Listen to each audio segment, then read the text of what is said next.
In this video, I'll show you how to build a real-time sales funnel report in Google Data Studio. Start by signing into Google Looker Studio, formerly known as Google Data Studio, and click Create, then select Report. Next, choose the data source that contains your sales data, such as Google Sheets, BigQuery, Google Analytics, or another supported connector. After that, click Add to Report to connect your data.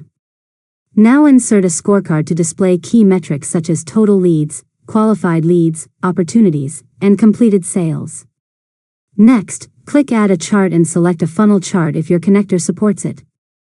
If not, use a bar chart to visualize each stage of your sales funnel. After that, set the dimension to your funnel stage field and the metric to the number of records or conversions for each stage. Now add filters and date range controls so viewers can analyze the funnel by date, campaign, sales representative, or traffic source. Next, customize your report by changing the colors, labels, and layout to make the dashboard easier to read.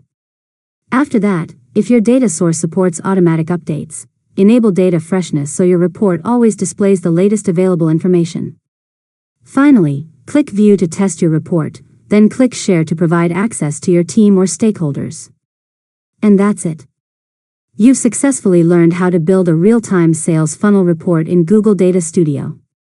If you found this tutorial helpful, make sure to subscribe to Learn Mode Lab for more tutorials.